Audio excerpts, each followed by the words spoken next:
Bonjour à vous tous à travers le monde. C'est vraiment agréable de pouvoir m'adresser à vous de cette façon-là en ce dernier grand jour.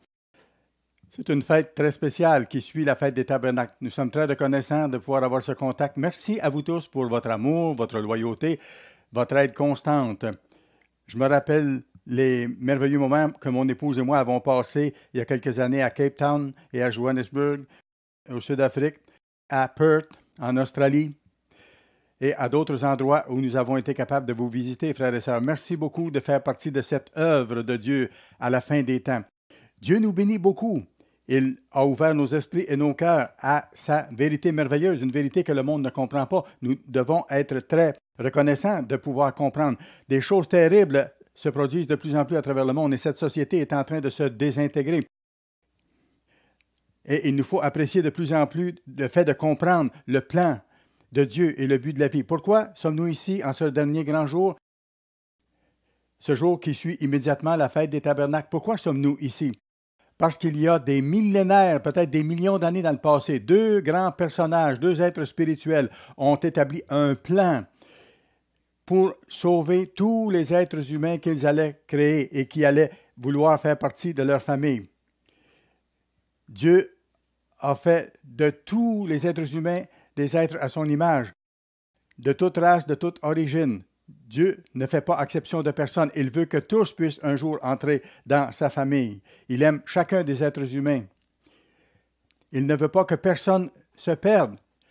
Le monde ne comprend pas ça pour l'instant. Ils ne le comprennent tout simplement pas parce que Dieu n'a pas encore ouvert leur esprit. Nous ne sommes pas mieux que les autres, mais il nous a été donné de comprendre le plan de Dieu, ces jours saints.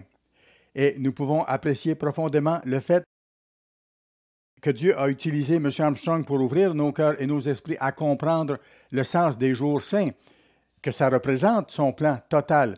Nous le comprenons d'une façon qu'aucune autre Église ne le comprend sur la face de la terre. J'espère que vous le savez et j'espère que vous l'appréciez.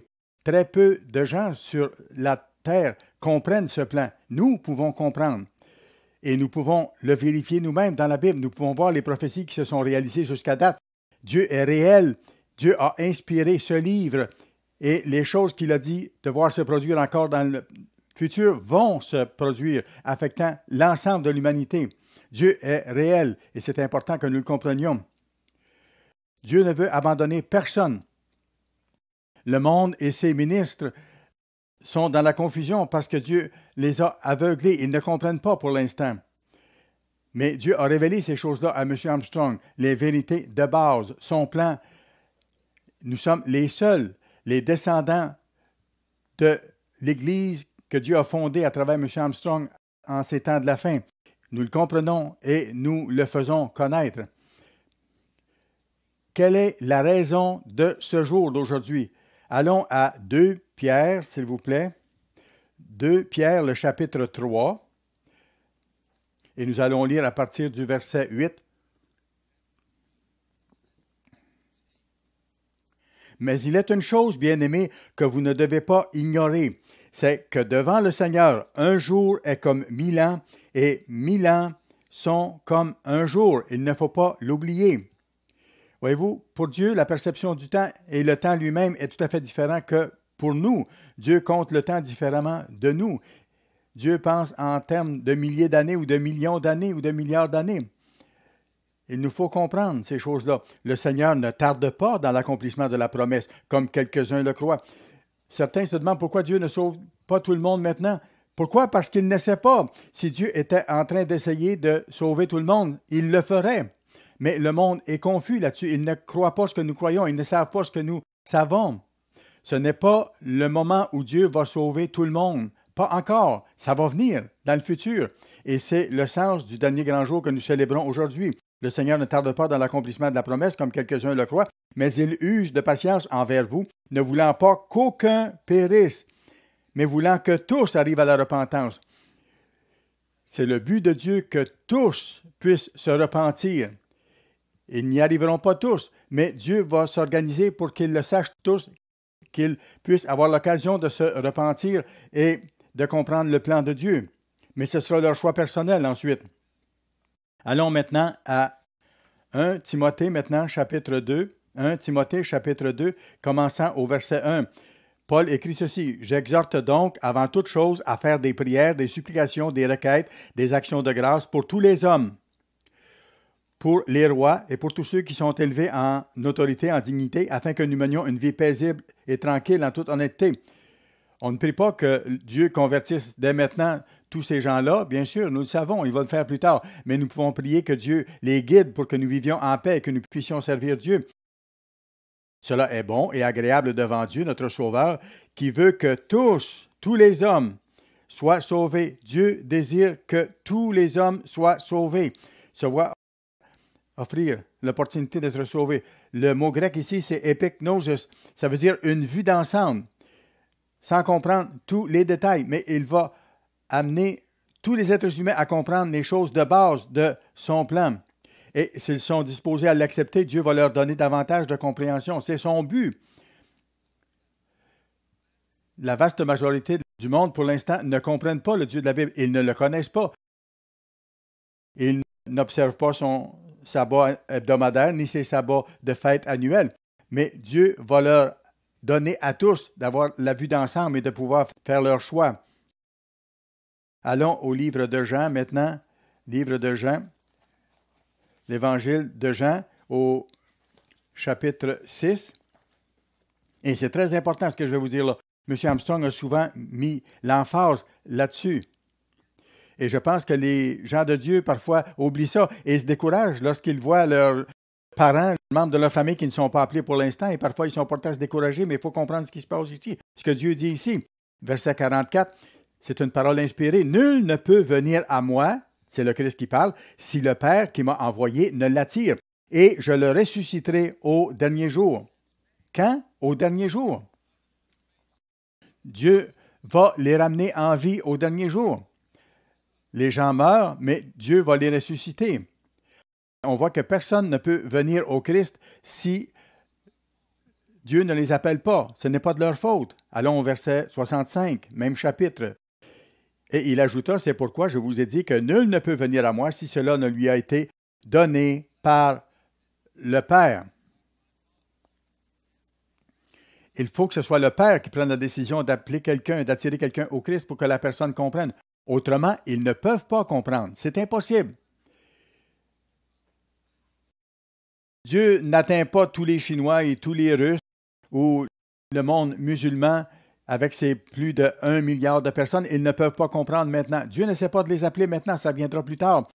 Et le monde catholique avec plus d'1 milliard de personnes ne comprennent pas non plus. Ils ont un concept tout à fait différent de Dieu, de celui qui est dans la Bible, du vrai Dieu. Mais ces choses-là vont venir, ils le seront. Il y a beaucoup de bonnes gens là-dedans, mais ils ne comprennent pas pour l'instant.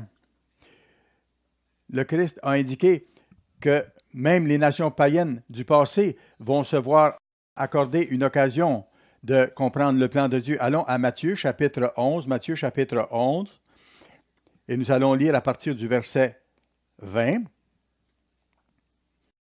Jésus dit ceci. Il se mit à faire des reproches aux villes dans lesquelles il avait eu la plupart de ses miracles parce qu'elles ne s'étaient pas repenties. Malheur à toi, Chorazine. Malheur à toi, Bethsaïda. Car si les miracles qui avaient été faits au milieu de vous avaient été faits dans Tyr et dans Sidon, des villes païennes anciennes, il y a longtemps qu'elles se seraient repenties en prenant le sac et la cendre. Ces villes-là, Tyr et Sidon, se seraient repenties s'ils avaient eu l'occasion. C'est pourquoi, je vous le dis, au jour du jugement, Tyr et Sidon, ces deux villes-là, ces villes païennes, seront traitées moins rigoureusement que vous qui avez eu le témoignage direct du Christ. Voyez ce que veut dire le mot jugement. Dieu parle d'un jour de jugement à plusieurs endroits dans la Bible. Le mot jugement vient du mot grec anakrino et diakrino, et ça peut vouloir dire deux choses. Soit un jugement, une condamnation, ou encore une période d'évaluation ou une période de test. Parfois, c'est un temps de condamnation et parfois, c'est, selon le contexte, un temps d'examen. Et il y a un temps d'examen qui va venir pour Tyr et Sidon, les gens qui seront ramenés à la vie. Verset 23. « Et toi, Capernaum, seras-tu élevé jusqu'au ciel? Non, tu seras abaissé jusqu'au séjour des morts. Car si les miracles qui ont été faits au milieu de toi avaient été faits dans Sodome, elles subsisteraient encore aujourd'hui. » Alors, voyez-vous, c'est puissant comme message. regardez ce qu'il dit après. C'est pourquoi, je vous le dis, au jour du jugement, le pays de Sodome sera traité moins rigoureusement que toi. Pourquoi? Parce que toi, tu auras su, tu auras appris, tu auras reçu le témoignage. Et ces villes-là avaient reçu le Christ lui-même. Donc, ce sera moins rigoureux, même pour les pervers sexuels et les homosexuels de Sodome, que pour les villes qui ont reçu le Christ, qui ont vu le Christ lui-même. Dieu n'essaie pas de les appeler encore, mais il va le faire. Ce sont des passages très clairs. Très peu de gens ont compris ces choses-là. Je pense à mon ami Jimmy Mallette. Je luttais avec lui. Il est mort dans un accident de lutte. Nous étions des amis à l'adolescence et nous allions à Los Angeles entendre ce prêcheur parler de la sagesse de l'Orient. Ça nous intriguait. On essayait, en tant qu'adolescents, de comprendre le but de la vie. On ne trouvait pas la réponse dans nos églises respectives. Les gens de nos églises où on allait ne comprenaient pas. On cherchait à comprendre. Et Dieu a laissé Jimmy mourir dans un accident de lutte.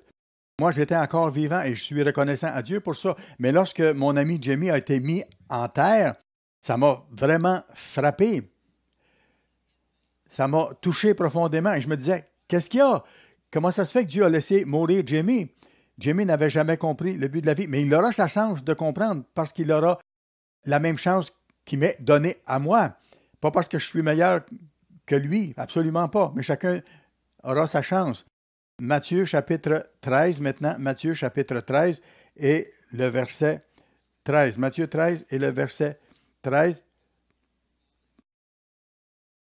C'est pourquoi je leur parle en parabole, parce qu'en voyant, ils ne voient point, et qu'en entendant, ils n'entendent ni ne comprennent.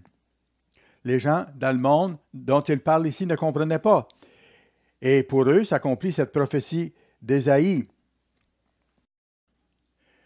Alors, c'était déjà annoncé par le prophète Ésaïe. Dieu avait inspiré son prophète d'écrire ça d'avance, des siècles auparavant. Vous entendrez de vos oreilles et vous ne comprendrez point. Vous regarderez de vos yeux et vous ne verrez point.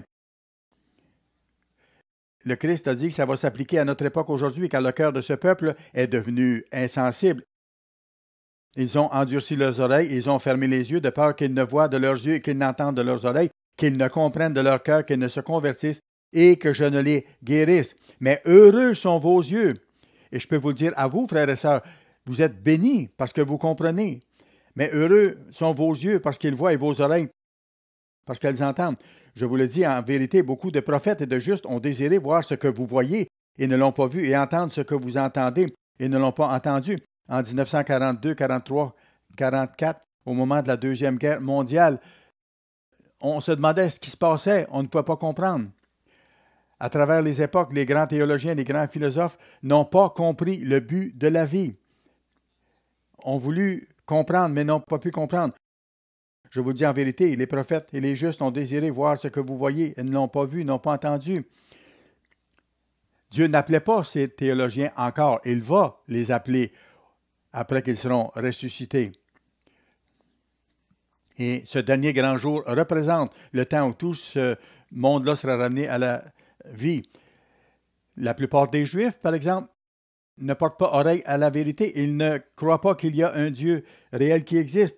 Plusieurs se disent, pourquoi est-ce que Dieu a laissé mourir des millions d'entre nous dans l'Holocauste? Dieu a permis ça parce qu'ils n'obéissaient pas à Dieu. Dieu permet à tous les êtres humains de passer par différentes épreuves. Pourquoi est-ce que Dieu a permis que des gens meurent sur le Titanic qui a fait naufrage? Il y a des gens sur le bateau qui priaient Dieu et qui criaient à Dieu, mais ces gens-là n'obéissaient pas au commandement de Dieu. Dieu a permis que ces choses-là arrivent. Dieu permet au temps et aux circonstances de jouer leur rôle pour tous les êtres humains. Dieu permet ces choses-là. Ils ne sont pas appelés maintenant. Tous les êtres humains de toutes les races, de toutes les origines, de toutes les religions, sans Dieu, ne peuvent pas comprendre. Et toutes sortes de choses leur arrivent. Mais le temps arrive où il n'y aura plus de naufrage de bateaux. Il n'y aura plus non plus de Première Guerre mondiale ou de Deuxième Guerre mondiale où 6 millions de Juifs ont été tués dans l'Holocauste.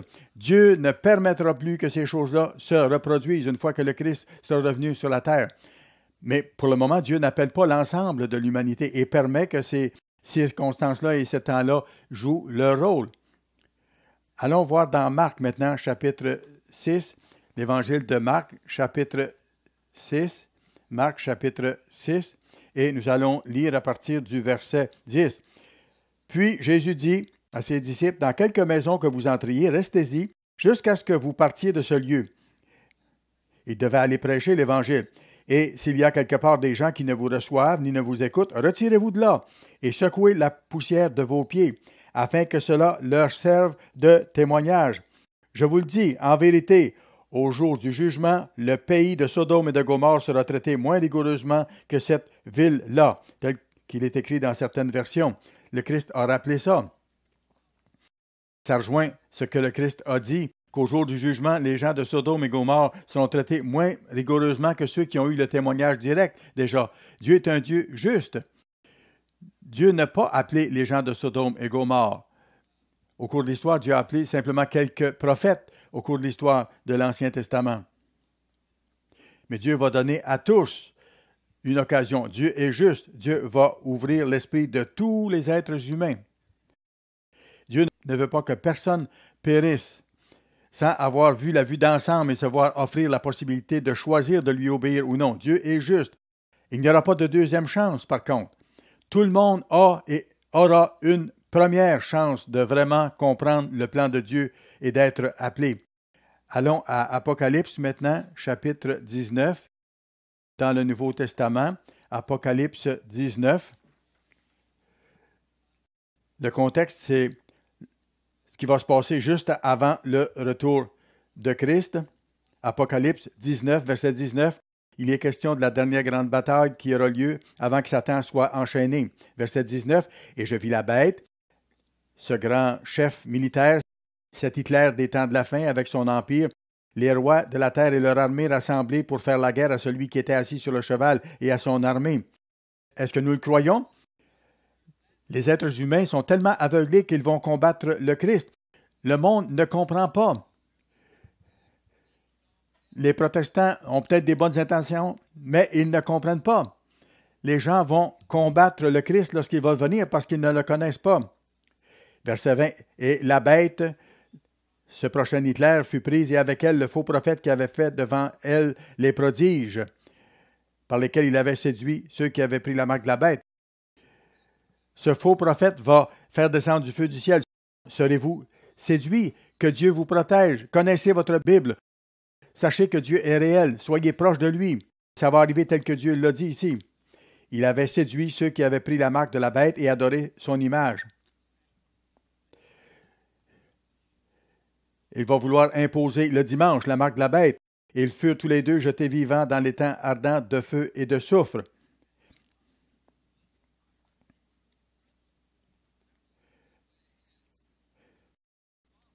Certains d'entre vous, vous allez vous retrouver là aussi. Certains d'entre vous, vous allez tomber, vous allez manquer votre coup. J'ai enseigné à des milliers de personnes au collège et ils ne sont plus là. Ces jours saints vous donnent le but de Dieu. Comprenez-le, prouvez-le. N'abandonnez jamais, jamais, jamais. Ne vous détournez pas de Dieu. Appréciez la vérité. Nous l'avons. Nous sommes les seuls qui comprenons la vérité profonde de Dieu. Il faut en être reconnaissant.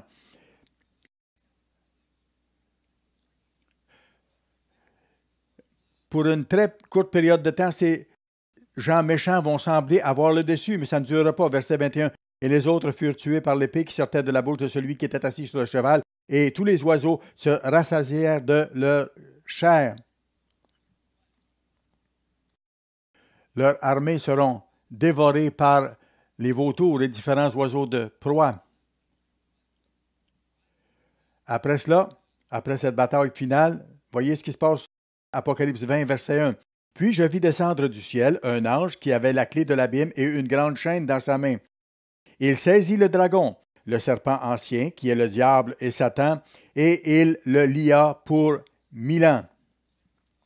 Satan finalement sera lié, empêché de nuire pendant 1000 ans.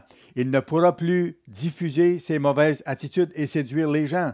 Ce sera terminé, ce sera un monde tout à fait différent de la société actuelle. Satan ne continuera pas de répandre de répandre la séduction comme il le fait actuellement. Il sera banni. Il le jeta dans l'abîme, verset 3, ferma, et c'est là l'entrée au-dessus de lui, afin qu'il ne séduise plus les nations, jusqu'à ce que les 1000 ans soient accomplis. Satan sera lié, incapable de séduire les nations davantage. Après cela, il faut qu'il soit délié pour un peu de temps. Une très courte période de temps. Et je vis des trônes, et à ceux qui s'y assirent fut donné le pouvoir de juger. Et je vis les âmes de ceux qui avaient été décapités. Ces décapitations-là vont peut-être se produire encore une fois pour les vrais chrétiens au temps de la fin. On ne sait pas exactement tout ce qui va se produire d'ici la fin. Il faut faire confiance à Dieu. Prouvez l'existence de Dieu. N'abandonnez pas. S'il faut aller jusqu'au bout, allez jusqu'au bout. Sachez avec une absolue certitude. Ayez une foi à toute épreuve. À cause du témoignage de Jésus et à cause de la parole de Dieu et de ceux qui n'avaient pas adoré la bête ni son image et qui n'avaient pas reçu la marque sur leur front, l'observance du dimanche, ni sur leurs mains. Ils revinrent à la vie et ils régnèrent avec le Christ pendant 1000 ans. Voilà les véritables saints de Dieu. Ils vont régner pendant 1000 ans. C'est la plupart d'entre nous, j'espère. Le reste, les autres morts, ne revinrent point à la vie, jusqu'à ce que les 1000 ans soient accomplis. Tous les autres morts qui sont décédés au cours de l'histoire vont être ramenés à la vie après les 1000 ans. C'est ce que nous célébrons aujourd'hui. Et après, il y a une petite phrase qui a été intercalée ici. Ça dit, c'est la première résurrection. Et là, il revient au thème principal. Les autres morts ne revinrent point à la vie jusqu'à ce que les 1000 ans soient accomplis. Il dit ce qui vient de se passer auparavant, c'est la première résurrection. Il y aura une deuxième résurrection. Oui, nous allons le voir pour tous ceux qui sont morts dans l'histoire et qui vont être ramenés à la vie. Heureux et saints ceux qui ont part à la première résurrection. La seconde mort n'a point de pouvoir sur eux, mais ils seront sacrificateurs de Dieu et de Christ et ils régneront avec lui pendant 1000 ans. Nous sommes entraînés pour devenir les rois et les enseignants dans le monde à venir, pour aider les gens, pour les enseigner, pour les guérir, pour les guider sous la direction du Christ. Verset 7. Quand les 1000 ans seront accomplis, Satan sera relâché de sa prison. Finalement, après 1000 ans, Satan sera relâché pour une courte période. Et il sortira pour séduire les nations. Il va se passer quelque chose d'incroyable. La Bible dit, vous pensez qu'après 1000 ans du règne du Christ, les gens vont tellement apprécier la vérité qu'ils ne seront pas séduits. Les humains sont bizarres. Sans chercher Dieu de tout notre cœur, on est à risque. Il faut nous nourrir de cette parole chaque jour. Vous savez, même après le millénaire de paix et de justice sur la terre, Satan va réussir à séduire. Ça sera plus excitant pour plusieurs de commettre l'adultère, de s'enivrer, de croire à la folie. Pourquoi? Parce que la nature humaine est terrible sans Dieu et est très faible sans Dieu. Il sortira pour séduire les nations qui sont aux quatre coins de la terre, Gog et Magog, afin de les rassembler pour la guerre. Leur nombre est comme le sable de la mer. Des centaines de millions de personnes. Ils montèrent à la surface de la terre et ils investirent le camp des saints et la ville bien-aimée, Jérusalem. Mais un feu descendit du ciel et les dévora. Dieu ne laissera pas ces choses continuer, vous savez. Comme il le fait en ce moment, Dieu permet que les choses continuent pour un temps. Le feu les dévorera. Ils seront brûlés. Et le diable qui les séduisait fut jeté dans les temps de feu et de soufre où avaient été jetés la bête et le faux prophète. Ils seront tourmentés jour et nuit au siècle des siècles. Il parle ici de Satan et de ses démons. Dieu ne permettra pas qu'ils reviennent à ce moment-là. Après tout ça, après cette courte période où pour une dernière fois Satan séduira les nations, voyez ce qui va se passer. Dieu va ramener à la vie tous ceux qui ont vécu dans l'histoire de l'humanité et ils auront leur première chance de comprendre la vérité. Verset 11, « Puis je vis un grand trône blanc. » C'est ce que nous célébrons aujourd'hui. Et celui qui était assis dessus, sur ce trône blanc, la terre et le ciel s'enfuirent devant sa face et il ne fut plus trouvé de place pour eux. Le jugement final de Dieu. Et je vis les morts, les grands et les petits qui se tenaient devant le trône. Ils vont se tenir debout. Des morts ne peuvent pas se tenir debout à moins d'être vivants. Ils auront été ramenés à la vie. Voilà la deuxième résurrection que nous avons vue décrite un peu plus tôt. Ils vont être debout devant Dieu. Des livres furent ouverts. Le mot grec, c'est biblos. Ce sont les livres de la Bible. Les mêmes livres que vous lisez dans votre Bible, de Genèse à Apocalypse. Les gens, finalement, vont avoir l'occasion de comprendre ce qui est écrit dans les livres de la Bible, de comprendre le plan de Dieu. Et un autre livre fut ouvert, celui qui est le livre de vie. Ils n'ont pas encore été appelés, ils n'ont pas encore eu cette occasion-là. Comprenez bien, ça indique ici que finalement le livre de vie leur sera ouvert.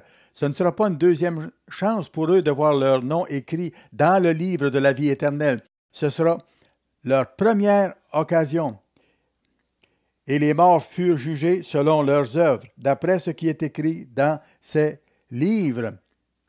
Durant cette période de temps, qu'on appelle la période du jugement du grand trône blanc, ils auront l'occasion d'étudier la Bible et de comprendre ce qui est écrit dans ces livres. Leur esprit sera ouvert, finalement, au cours de cette période du jugement du grand trône blanc.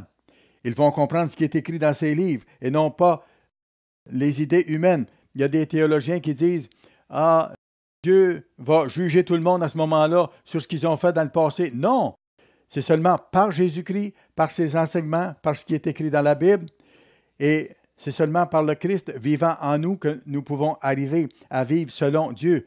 Paul a dit dans Galates 2, verset 20, « Si je vis, ce n'est pas moi qui vis, c'est le Christ qui vit en moi. » Ce n'est pas le vieux Paul égoïste qui vit, mais c'est le Christ qui vit en moi. C'est ce que Paul a déclaré.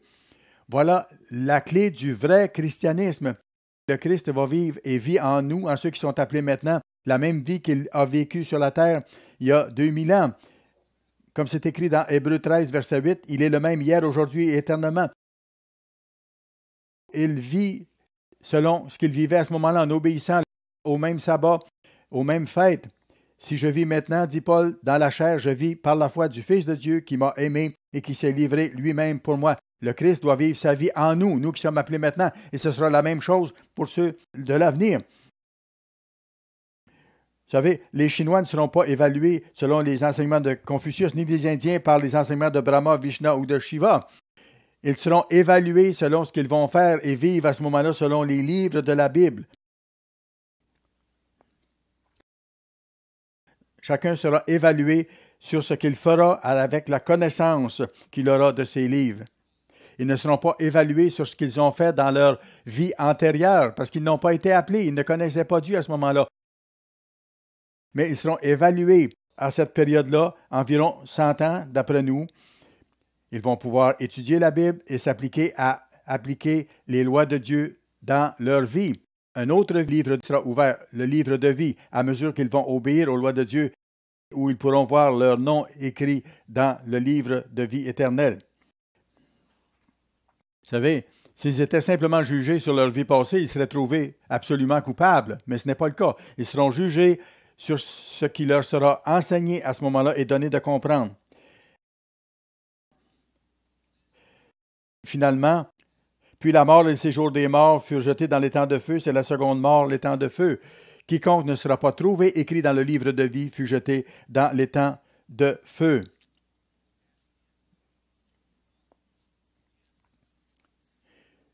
Ils auront l'occasion de comprendre le plan de Dieu et de comprendre la Bible. À ce moment-là, leur nom sera écrit dans le livre de vie à mesure qu'ils vont se repentir. Dieu met ça très clair dans sa parole. J'espère que nous le comprenons. Même vous qui connaissez la Bible, j'espère que vous le comprendrez avec ce sermon un peu mieux et que vous allez pouvoir l'expliquer aux autres. Dieu ne donne pas une deuxième chance. Dieu donne une première chance à tous ces gens-là à ce moment-là pour qu'ils comprennent vraiment la Bible, pour qu'ils comprennent la vérité, qu'ils puissent entrer dans sa famille après avoir connu la vérité, faire partie de sa famille. Dieu est en train de se reproduire. Dieu ne laissera pas les gens se faufiler dans son royaume. autrement que par la voie qu'il a établie. C'est seulement par le Christ et en obéissant à ses lois et en revêtant le caractère de Christ qu'on peut entrer dans le royaume. Allons maintenant à Ézéchiel chapitre 37. Ézéchiel chapitre 37.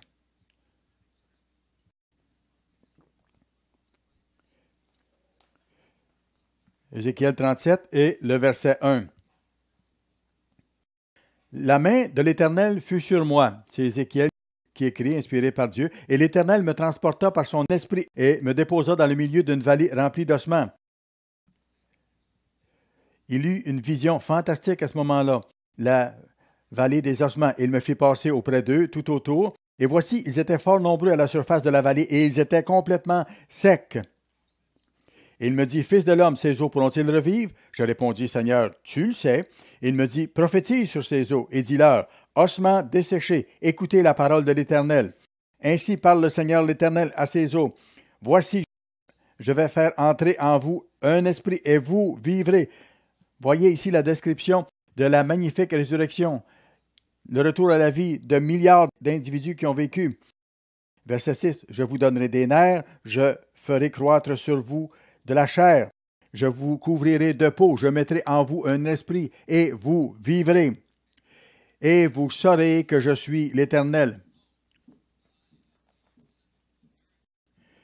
Très peu de gens connaissent le vrai Dieu maintenant, mais à ce moment-là, ils le sauront. Je prophétisai selon l'ordre que j'avais reçu, et comme je prophétisais, il y eut un bruit, et voici, il se fit un mouvement, et les os s'approchèrent les uns des autres. Je regardai, et voici, il leur vint des nerfs, la chair crue, et la peau les couvrit par-dessus, mais il n'y avait point en eux d'esprit. Il me dit, prophétise, et parle à l'esprit. Prophétise, fils de l'homme, et dis à l'esprit, ainsi parle le Seigneur, l'Éternel. Esprit, viens des 4 vents, souffle sur ces morts, et qu'ils revivent. Alors, il va leur donner le souffle de vie. Une seconde fois, je prophétisai selon l'ordre qu'il m'avait donné, et l'Esprit entra en eux, et ils reprirent vie, et ils se tinrent sur leurs pieds, comme on a vu tantôt. Des milliards d'individus.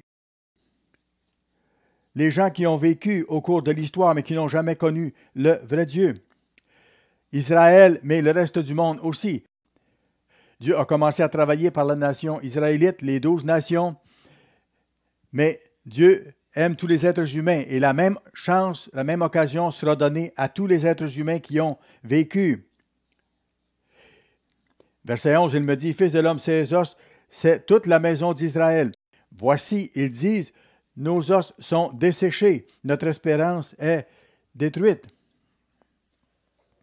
Nos nations n'ont pas accompli ce qu'ils devaient accomplir, ils se sont détournés de Dieu.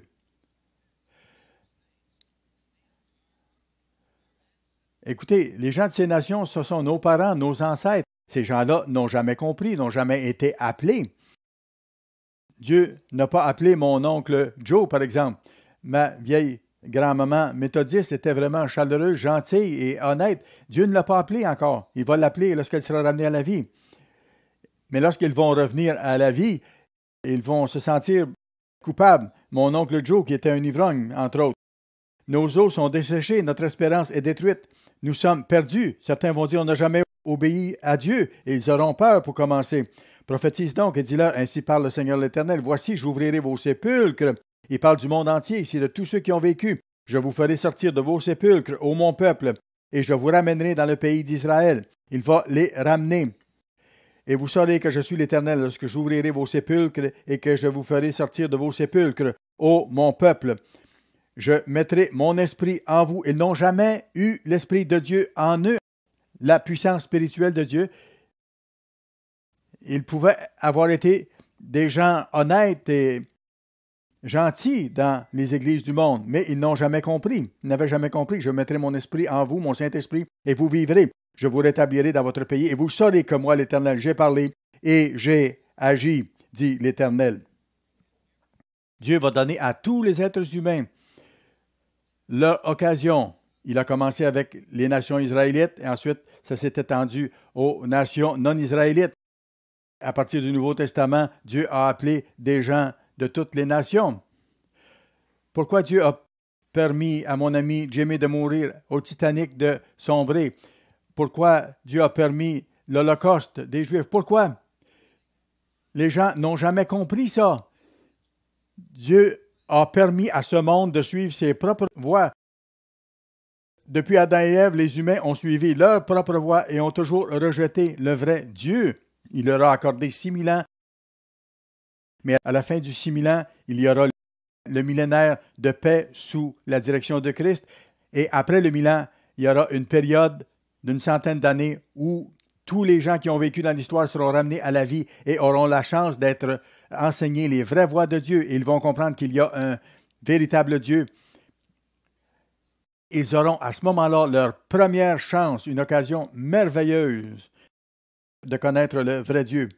Allons à Ésaïe, chapitre 65. Ésaïe, chapitre 65, et nous allons commencer à lire au verset 17.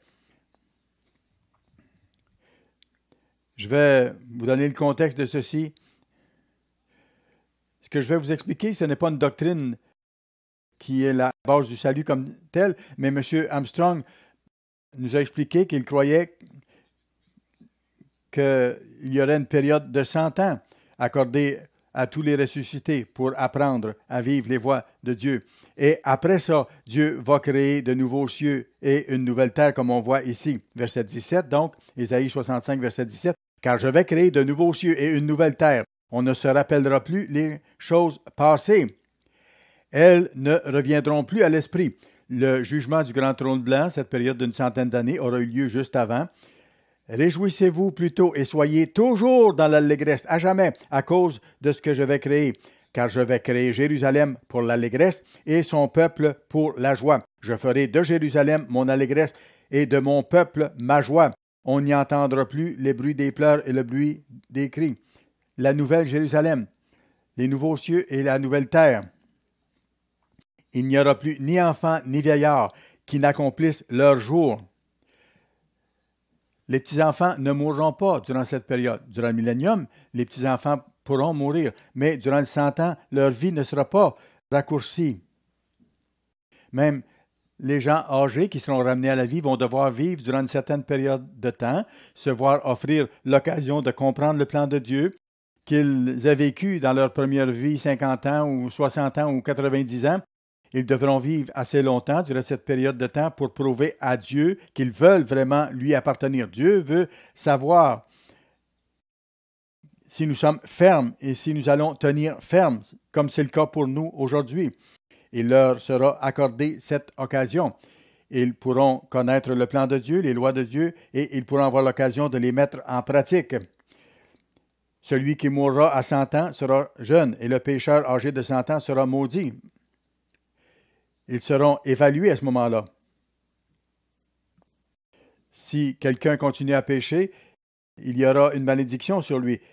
Ils bâtiront des maisons et les habiteront. C'est comme au début du millénium, au retour de Christ. Ça se situe lors de la période du 100 ans, période du jugement du grand trône blanc. Les gens vont être des êtres humains physiques et vont bâtir des maisons, vont planter des vignes, verset 23, et ils ne travailleront pas en vain. Et ils n'auront pas d'enfants pour les voir périr. Bien sûr, à ce moment-là, il n'y aura plus d'engendrement d'enfants, mais ceux qui seront ramenés à la vie, ils seront ramenés à la vie avec les enfants qu'ils ont eus lors de leur première vie, tout simplement. Ces gens-là qui auront eu des enfants lors de leur existence, depuis Adam et Ève,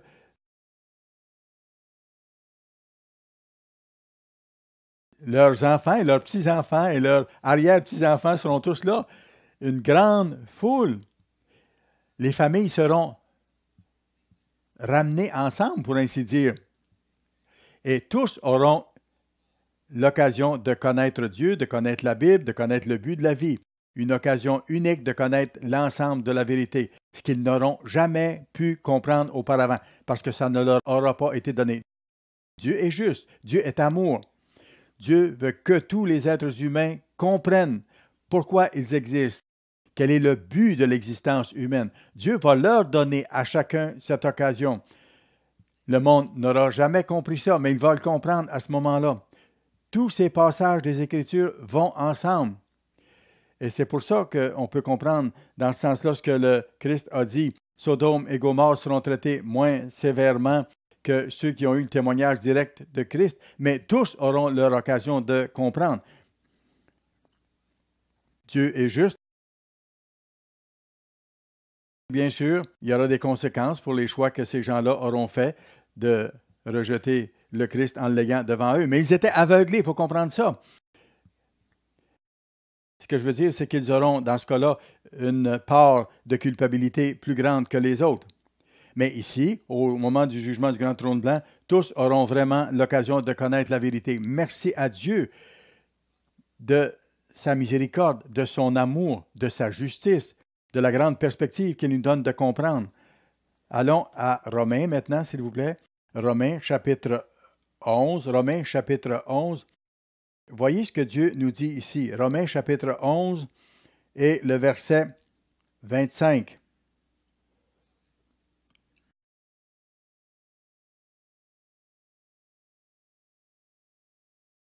C'est Paul qui parle. Car je ne veux pas, frères, que vous ignoriez ce mystère afin que vous ne vous regardiez point comme sages. Une partie d'Israël est tombée dans l'endurcissement jusqu'à ce que la totalité des païens soit entrée. Voyez-vous, l'aveuglement a été placé sur Israël comme sur le reste du monde aussi. L'endurcissement jusqu'à ce que la totalité des païens soit entrée. Dieu va donner l'occasion à tous de le connaître. Et ainsi tout Israël sera sauvé. Finalement, selon qu'il est écrit, la vaste majorité des tribus d'Israël, y compris les Juifs, vont vouloir obéir à Dieu pour la plupart parce qu'ils vont comprendre ce qu'ils n'ont jamais compris auparavant. Le libérateur viendra de Sion et il détournera de Jacob les impiétés. Il va leur donner une chance. Et ce sera mon alliance avec eux lorsque j'ôterai leurs péchés. En ce qui concerne l'Évangile, ils sont ennemis à cause de vous, mais en ce qui concerne l'élection, ils sont aimés à cause de leur Père. Dieu aime les Juifs. Ce sont eux qui se sont vus confier la responsabilité de conserver les oracles ou les écrits de Dieu. David sera roi sur Israël lorsqu'il sera ramené à la vie. C'était un Juif. Ils sont aimés à cause de leur Père. Verset 29, car les dons et l'appel de Dieu sont irrévocables. Une fois que Dieu appelle quelqu'un, il ne change pas son idée. Il les utilise, il travaille avec eux au maximum. Il va utiliser la nation spirituelle actuelle d'Israël, l'Église, pour aider l'ensemble de l'humanité, et il va se servir aussi de la nation physique d'Israël pour aider les autres. De même que vous avez autrefois désobéi à Dieu et que par leur désobéissance, vous avez maintenant obtenu miséricorde, de même, ils ont maintenant désobéi afin que, par la miséricorde qui vous a été faite, ils obtiennent aussi la miséricorde. Dieu va leur donner une véritable chance, car Dieu a renfermé tous les hommes dans la désobéissance pour faire miséricorde à tous, aux profondeurs de la richesse, de la sagesse et de la science de Dieu. Dieu a permis aux êtres humains de suivre pendant une certaine période de temps leur propre voie et de récolter les fruits de leur choix mauvais, aux profondeurs de la richesse, de la sagesse et de la science de Dieu. Nous comprenons ces choses qui sont encore un mystère pour l'humanité. Mais Dieu va leur donner une chance à tous. Durant le millénaire, ceux qui seront encore des êtres humains physiques vivants, à ce moment-là, Dieu va leur donner leur chance. Nous allons les enseigner. Et après le millénaire, il va ramener à la vie tous ceux qui ont vécu dans l'histoire. Il va leur donner à eux leur occasion. Que ces jugements sont insondables et ces voies impénétrables. Car qui a connu la pensée du Seigneur ou qui a été son conseiller? Qui lui a donné le premier pour qu'il ait à recevoir en retour? Car c'est de lui, par lui et pour lui que sont toutes choses, à lui la gloire dans tous les siècles. Amen. C'est Dieu qui accomplit son plan selon son amour, sa sagesse. Un plan formidable. Seule l'Église de Dieu comprend ce plan-là. Nous devons l'apprécier, méditer ce plan, nous appliquer à affermir notre vocation, notre appel et notre élection. Écoutez, moi, je n'aurai pas une deuxième chance. J'ai ma chance maintenant. Ma tête est sur le bio, pour ainsi dire. Je ne recevrai pas une deuxième chance. Je connais la vérité.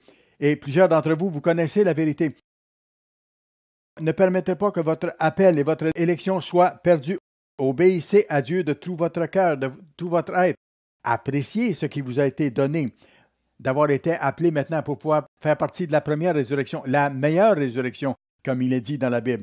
C'est une occasion unique. Les autres auront leur chance plus tard, mais nous sommes appelés maintenant. Nous n'aurons pas d'autre chance. Nous devons apprécier le message que représentent ces jours saints que nous célébrons, qui décrivent les étapes du plan de Dieu. Allons à 1 Corinthiens maintenant, chapitre 15. 1 Corinthiens, chapitre 15. C'est le chapitre de la résurrection, comme nous l'appelons.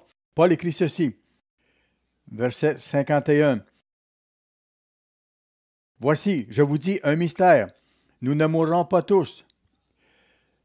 Certains d'entre nous vont être encore vivants au retour de Christ et allons être changés d'êtres humains physiques en êtres spirituels, totalement esprit. C'est une partie du plan de Dieu ainsi qui va s'accomplir.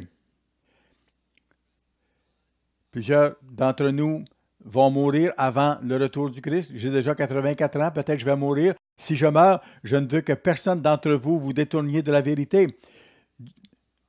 Dieu ne dépend pas de moi, je dépends de Dieu. Dieu m'a déjà donné 14 ans de plus qu'il a donné au roi David, qui est mort à l'âge de 70 ans. Et il disait qu'il était rempli de jours, qu'il était vieux. Comprenons le plan de Dieu. Continuez, si jamais je ne suis pas là. Aussi longtemps que nous sommes en vie, continuons. Nous ne mourrons pas tous, mais nous serons tous changés en un instant, en un clin d'œil, à la dernière trompette. Quand la dernière trompette va sonner, là, les gens vont s'élever. Les serviteurs fidèles du Christ vont être transformés en un instant et vont s'élever dans les airs pour aller à sa rencontre. La trompette sonnera et les morts ressusciteront incorruptibles. Ceux qui ont appartenu à Dieu au cours de l'histoire vont être ramenés à la vie à ce moment-là.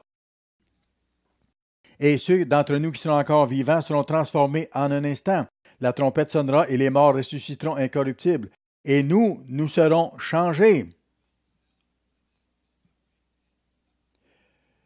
Formidable. Et nous serons changés. Il parle de nous ici, parvenus au temps de la fin. Verset 53, car il faut que ce corps corruptible revête l'incorruptibilité. Nous ne pouvons pas entrer dans le royaume de Dieu en tant qu'être humain physique, charnel, et que ce corps mortel revête l'immortalité. Lorsque ce corps corruptible aura revêtu l'incorruptibilité et que ce corps mortel aura revêtu l'immortalité, alors s'accomplira la parole qui est écrite. La mort a été engloutie dans la victoire. Ce sera merveilleux quand nos êtres chers décédés vont être ramenés à la vie lors de cette période du jugement du grand trône blanc. Dieu est réel, ça va s'accomplir. Les prophéties écrites d'avance sont en train de se réaliser. La formation de l'Empire romain qui est en train de ressusciter en Europe et la dégradation de la société actuelle où les gens du même sexe se marient, où il y a tellement de violence et de dégénérescence de toutes sortes, des abominations aux yeux de Dieu, et Dieu va intervenir comme il l'a promis. Ce que nous décrivons va s'accomplir aussi. Les morts seront ramenés à la vie. Le Christ reviendra sur cette terre. Comprenons ça, c'est une promesse également. Ayons confiance entière au Dieu Tout-Puissant. La mort a été engloutie dans la victoire. Ô mort, où est ta victoire? Ô mort, où est ton aiguillon? Il n'y a pas de victoire dans le tombeau. Ce n'est pas un triomphe. Mais si nous donnons notre vie à Dieu, le Christ va vivre sa vie en nous et nous atteindrons la victoire. Nous aurons la victoire sur la mort. Nous allons être changés en un instant si nous sommes encore en vie. Et si nous sommes décédés, nous allons être ramenés à la vie, mais à une vie éternelle. L'aiguillon de la mort, c'est le péché, et la puissance du péché, c'est la loi. La transgression de la loi amène la mort. Mais grâce soit rendue à Dieu qui nous donne la victoire par notre Seigneur Jésus-Christ. Le Christ est vivant. C'est lui qui nous donne la victoire en vivant sa vie en nous. Le Christ vit en moi, c'est ce que Paul a dit. C'est grâce au Christ que nous allons pouvoir vaincre, que nous allons pouvoir avoir la vie éternelle. Il faut parler à Dieu, marcher avec lui à tous les jours, nous nourrir de sa parole chaque jour, le prier chaque jour, laisser le Christ vivre sa vie en nous. Voilà la clé. À ce moment-là, nous allons pouvoir arriver à la première résurrection. L'aiguillon de la mort, c'est le péché, et la puissance du péché, c'est la loi. Mais grâce soit rendue à Dieu qui nous donne la victoire par notre Seigneur Jésus-Christ. Ainsi, mes frères bien-aimés, soyez fermes. Et je vous dis la même chose, mes bien-aimés frères. Merci de votre amour, de votre support pour l'œuvre de Dieu. Priez pour l'œuvre. Il faut que nous annoncions l'Évangile au monde entier, que nous fassions connaître le but réel de l'existence humaine et ce qui s'en vient. Ainsi, mes frères bien-aimés, soyez fermes, inébranlables, travaillant de mieux en mieux à l'œuvre du Seigneur, sachant que votre travail ne sera pas vain dans le Seigneur. Il nous faut faire ça alors que nous sommes encore en vie. Il nous faut aller au-delà. Soyez des sacrifices vivants. N'ayez pas peur de donner à Dieu. C'est lui qui vous donne toutes choses. Sachant que votre travail ne sera pas vain dans le Seigneur. Vous allez devenir des êtres spirituels dans la famille divine. Et vous allez retrouver vos êtres chers qui vont être ramenés à la vie. Ils auront leur première occasion. Les gens à travers le monde ne sont pas appelés, que ce soit en Chine, en Russie. Dieu n'a pas appelé dans le temps mon oncle Joe et ma tante Anna, mais ils se feront offrir leur première chance. Dieu veut avoir tout le monde dans sa famille. Apprécions profondément notre appel et le plan de Dieu. Consacrons passionnément notre vie à Dieu avec foi. Marchons avec lui, marchons avec le Christ de tout notre cœur.